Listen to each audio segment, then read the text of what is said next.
Hi guys, how you doing? My name is Crystal. I just wanted to read a piece out of the Mail today. It's shocking what is happening to this country.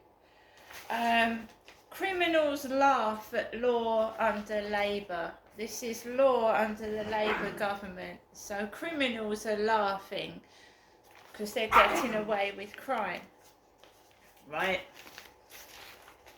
So there's a picture of a judge laughing with their wig on.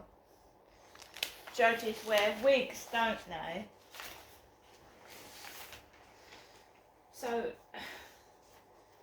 why crooks could soon be toasting Starmer with champagne once again, by Robert Jen Rick. It feels like we're living through a crime wave right now. In our cities there is a phone theft epidemic, and in rural areas, county lines, drug gangs have gained footholds, bringing violence to sleepy villages. Some crimes seem to have been decriminalised altogether, with no prospect of punishment for offenders. Take shoplifting, which is now at its highest level since records began. On average, 738 shoplifting cases went unsolved every single day last year.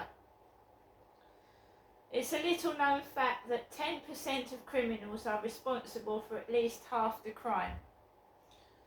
This small group of hardened offenders are terrorising law-abiding Brits, and they're getting away with it.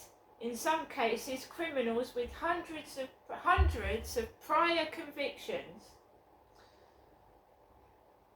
are not receiving prison sentences. Tanya Liddell, a prolific shoplifter in the northeast who amassed 171 convictions for 499 offences, recently managed to avoid prison for her 172nd offence with a conditional discharge.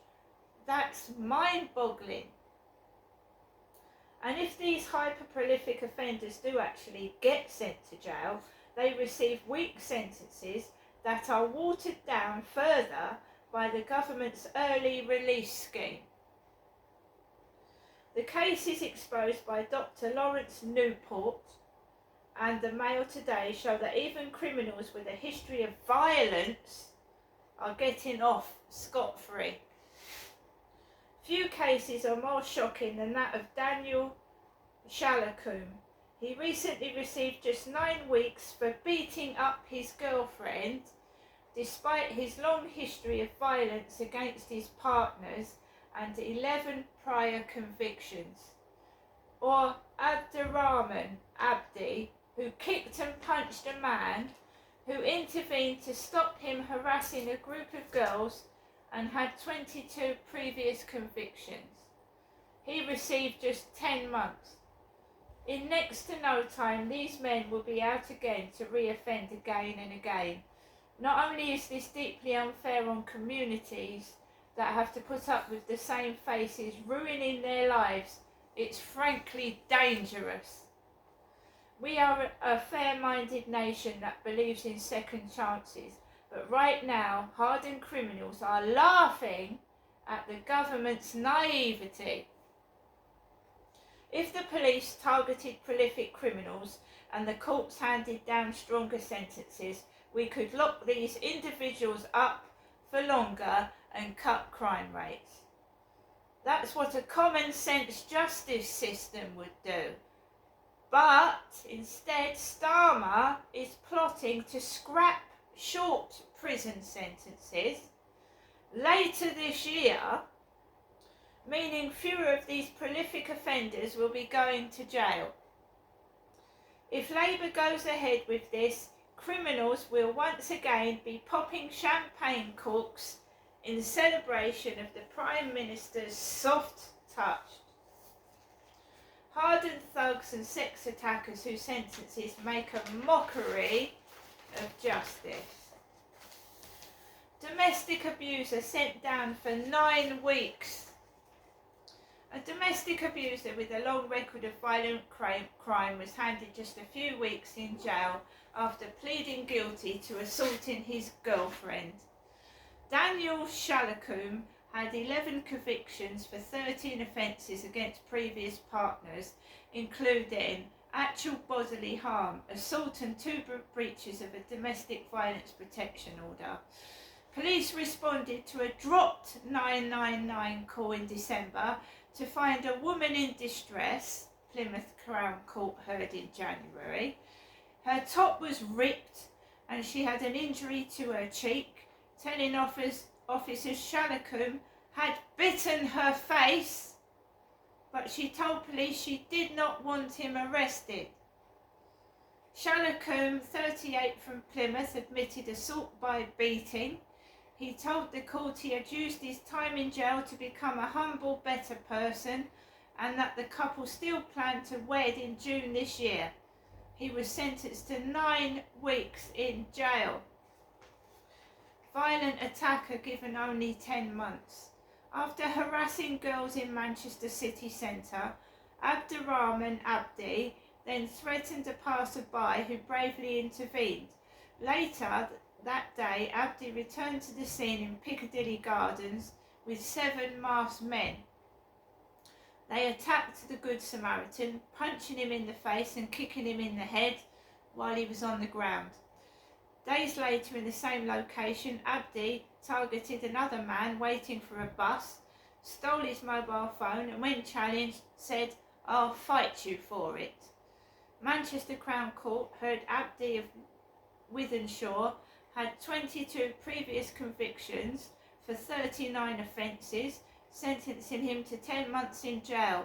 Recorder Andrew Long told Abdi, "You acted in an antisocial manner." Prowler, jailed for just 15 months.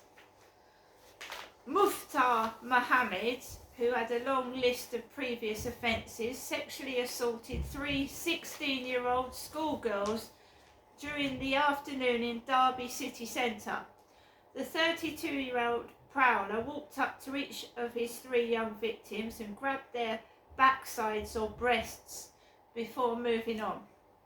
Derby Crown Court heard in January.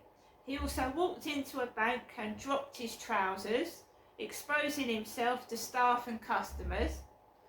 Steve Gosnell, prosecuting, said all the incidents took place on the afternoon of May 24 last year, when the city centre was busy with shoppers. This was prowling behaviour, if I can put it that way.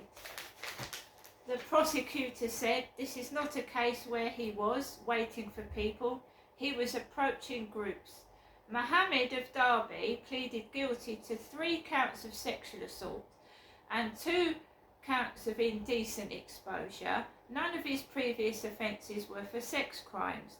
He was jailed for 15 months, ordered to sign the sex offenders register for 10 years, and handed a 10-year sexual harm prevention order. As he had already served the equivalent of a 14-month sentence on remand, Mohammed was likely to be released within a month and serve the remainder of the sentence on licence due to his immigration status, the court heard. His immigration status was not disclosed. 100 previous offences, but gets just 1 year. Martin McIlwee kicked a man who was already injured on the ground after an earlier confrontation. The 44-year-old from Scunthorpe admitted the affray at Hull Crown Court on January the 8th. McIlwee had convictions for 110 previous offences, including 13 involving assaults and 7 of public disorder.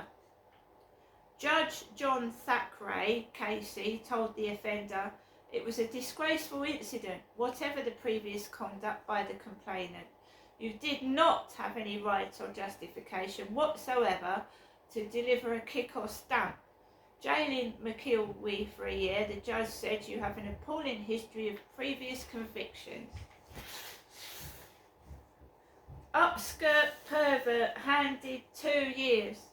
A delivery driver upskirted 10 women as he delivered packages to their homes and workplaces. Kyle Spires, 36, from March, Cambridgeshire, previously had his phone seized by police as part of an investigation into indecent online images. Analysis of the handset revealed 15 upskirt videos taken by pointing a camera underneath a woman's clothes without her permission of 10 different victims. Spires admitted 3 counts of voyeurism and was handed 2 years at Cambridge Crown Court in January and placed on the sex offenders register for 10 years. The sentence was ordered to be served on top of a 28-month sentence previously imposed for the indecent images. So there you go.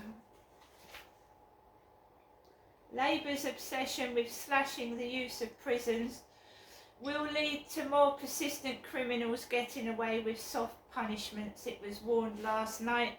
Shadow Justice Secretary Robert Jenrick said prolific crooks are laughing at the government's naivety and popping champagne corks at the prospect of light sentences. It came as a new analysis showed how offenders with a long history of breaking the law have been let off with a slap on the wrist or a short spell in jail. There you go.